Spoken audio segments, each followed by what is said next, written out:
Olá! Que bom ter a sua companhia para a gente conversar sobre um assunto muito importante da nossa fé.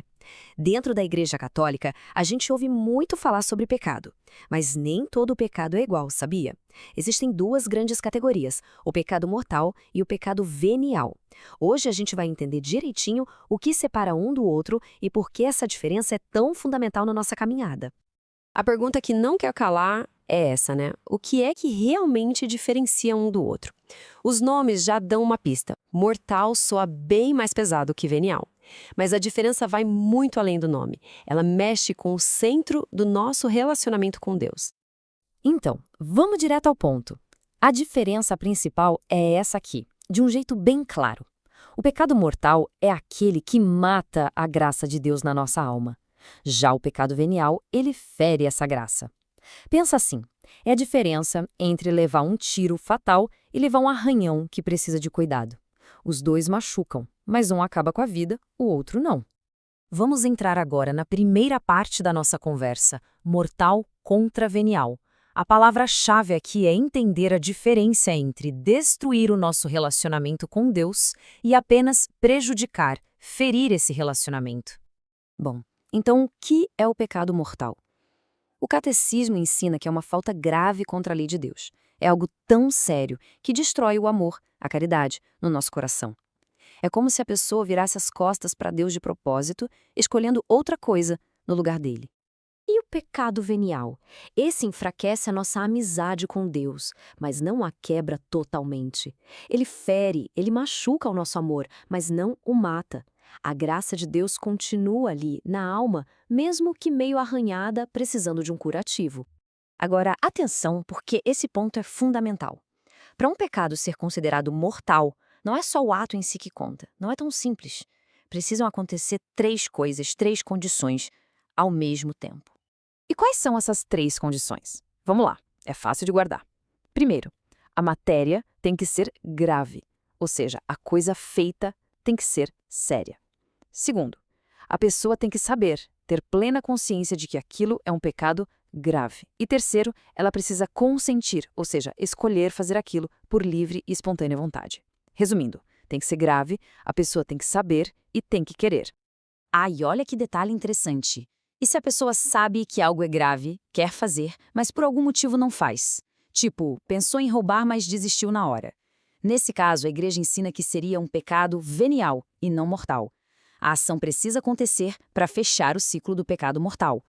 Ok, a teoria ficou clara, mas e na prática? Como é que isso funciona no nosso dia a dia? Para ajudar, vamos pegar alguns exemplos usando os 10 mandamentos. Vamos pegar o terceiro mandamento, guardar domingos e festas. Um exemplo de matéria grave aqui seria faltar à missa no domingo de propósito, só por preguiça, sem ter um motivo sério, como uma doença. A lógica é que, ao fazer isso, a pessoa está conscientemente colocando a sua vontade acima da vontade de Deus. E o oitavo mandamento, sobre não levantar falso testemunho? Mentir é sempre errado, mas o peso da mentira muda. Uma mentira grave, mortal, é aquela que causa um prejuízo enorme, sabe? Tipo, espalhar uma fake news para destruir a reputação de uma pessoa ou mentir num negócio para enganar alguém e levar muito dinheiro. O estrago é grande. O sexto mandamento, que fala sobre a pureza e a castidade, também tem exemplos claros. A doutrina da Igreja considera que qualquer ato sexual fora do casamento, do sacramento entre um homem e uma mulher, é matéria grave. A lista aí na tela mostra alguns exemplos, como o adultério e a fornicação. Agora, vamos dar uma atenção especial a um pecado que a igreja considera muito perigoso, a inveja. Ela tem a ver com o 10º mandamento e a gente vai ver que as raízes dela são bem profundas. Mas o que é inveja, afinal? É mais do que só querer o que o outro tem. A inveja é aquela tristeza que a pessoa sente com o sucesso dos outros. É ficar incomodado, torcer contra, desejar o mal do outro só porque ele está bem. É um sentimento que quer destruir a felicidade alheia.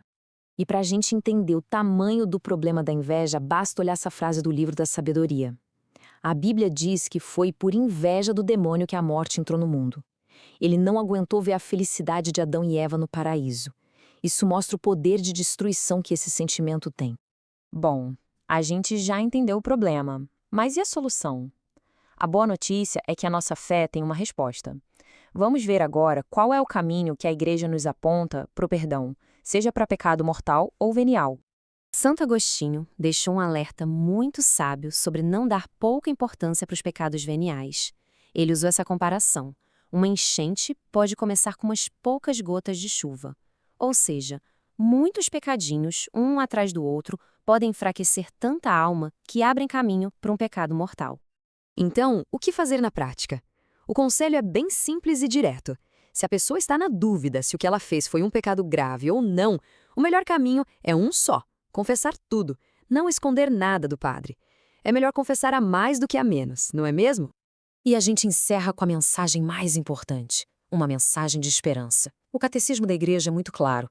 Não existe pecado, por maior e mais feio que seja, que Deus, através da Igreja, não possa perdoar. A misericórdia de Deus é infinita.